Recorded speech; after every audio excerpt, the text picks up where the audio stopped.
여러분, 매일 지나치는 그 동네 가게 있잖아요.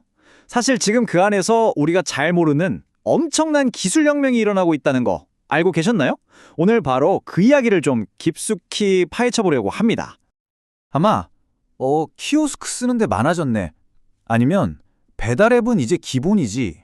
이 정도는 다들 느끼고 계실 거예요. 맞아요. 그런데 말이죠. 사실 그건 빙산의 일각에 불과합니다. 그 물밑에서는요. 훨씬 더 거대하고 조용한 혁명이 지금 이 순간에도 진행되고 있거든요. 자, 여기 숫자를 한번 보세요. 18%. 이게 어느 정도냐면요. 소상공인 5곳 중 거의 한 곳은 이미 디지털 기술을 쓰고 있다는 얘기예요. 특히 우리 주변에 가장 많은 음식점들, 여기는 무려 4곳 중 한 곳꼴로 이 변화의 맨 앞에서 달리고 있는 셈이죠. 아니 그럼 도대체 왜 이렇게 다들 디지털 기술을 도입하는 걸까요? 그 이유 생각보다 간단합니다. 수십 년 동안 어쩌면 그보다도 오랫동안 동네 가게들을 힘들게 했던 바로 그 고질적인 한계를 뛰어넘기 위해서입니다. 한번 생각해 보세요. 예전에는 동네 장사라는 게 결국 목이 전부였잖아요. 얼마나 좋은 자리에 있느냐, 그리고 또 얼마나 많은 직원을 둘 수 있느냐. 딱 이 두 가지가 성공의 전부였다고 해도 과언이 아니었죠. 자, 그럼 이런 한계들을 어떻게 극복하고 있을까요? 그 첫 번째 열쇠, 바로 우리에게 너무나도 익숙한 디지털 플랫폼입니다. 여기서부터 한번 시작해보죠. 플랫폼이 등장하기 전과 후를 비교해보면 그 차이가 확연히 드러납니다. 이전에는 가게 크기, 찾아올 수 있는 손님 거리, 영업시간이라는 물리적인 한계에 갇혀 있었잖아요. 그런데 플랫폼이 이 모든 걸 그냥 허물어버린 거예요. 공간, 거리, 시간의 제약이 사라지면서 말 그대로 24시간, 전국을 상대로 장사할 수 있는 시대가 열린 거죠. 특히 배달앱 시장을 보면요. 이게 정말 흥미롭습니다. 보세요. 배달의 민족이랑 쿠팡이츠, 이 두 개가 거의 시장 전체를 장악하고 있죠. 이 말은 뭐냐면 수많은 식당들이 이 소수의 플랫폼을 통해서만 확장된 손님들을 만날 수 있다는 뜻이기도 합니다. 엄청난 권력이죠. 그럼 이런 플랫폼의 힘이 배달 음식에만 해당되는 이야기일까요? 당연히 아니죠.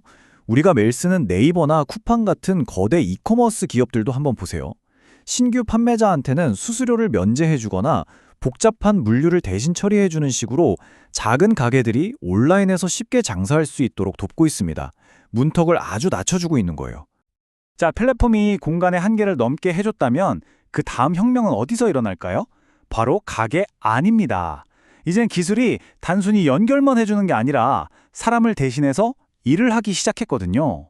바로 자동화, 로봇과 AI의 시대가 온 겁니다. 그래서 요즘엔 이런 말도 나와요. 디지털 동료.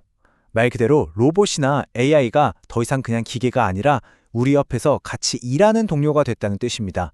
튀김을 튀기고 커피를 내리고 손님을 안내하고 정말 사람처럼 일하고 있죠. 가게에서 볼 수 있는 로봇은 크게 두 종류로 나눌 수 있어요. 하나는 튀김을 튀기거나 커피를 만드는 것처럼 주방에서 일하는 조리 로봇. 이건 아직 기술이나 비용 문제 때문에 막 시작하는 단계고요.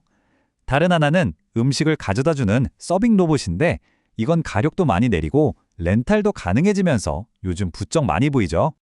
로봇이 몸으로 하는 일을 돕는다면 AI는 머리 쓰는 일을 돕는다고 생각하시면 쉬워요. 사업을 시작할 때 어디에 가게를 내야 대박 날까? 데이터로 분석해주고요.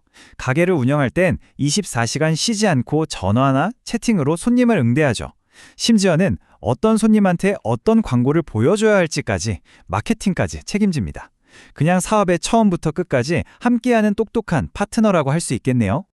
자, 그럼 사장님들은 왜 이렇게 디지털 기술을 도입하는 걸까요? 그 이유를 물어봤더니 대답은 명확했습니다. 업무 효율 개선, 이게 압도적인 1위예요. 그리고 그 다음이 바로 인건비 절감이고요. 결국 더 적은 노력과 비용으로 더 많은 일을 하기 위해서라는 아주 현실적인 이유가 가장 큰 겁니다. 여기까지만 들으면 와, 기술 덕분에 동네 가게들 살기 좋아졌네 싶으시죠? 그런데 세상 일이 그렇게 간단하지만은 않더라고요. 이 디지털 혁명이라는 게 엄청난 기회인 동시에 또 다른 그림자를 만들어내고 있거든요. 그야말로 양날의 검인 셈이죠. 일단 좋은 점부터 볼게요. 효과는 정말 확실합니다. 디지털 기술을 쓴 가게들의 영업이익이 평균적으로 무려 32.1%나 늘었대요. 엄청난 숫자죠. 가게 운영이 훨씬 나아졌다는 확실한 증거입니다. 하지만 그 이면에는 어두운 그림자가 있습니다.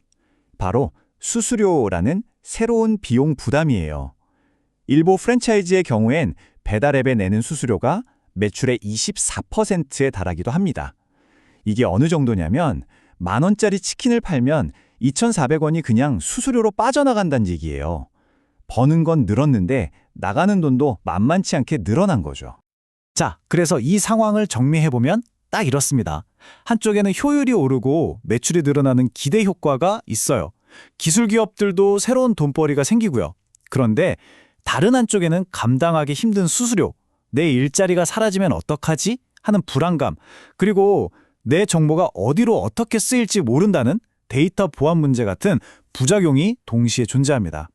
빛과 그림자가 아주 명확하게 공존하는 거죠. 걸룩이 모든 변화는 우리 모두에게 하나의 중요한 질문을 던지고 있습니다. 기계가 인공지능이 우리의 동료가 되는 시대.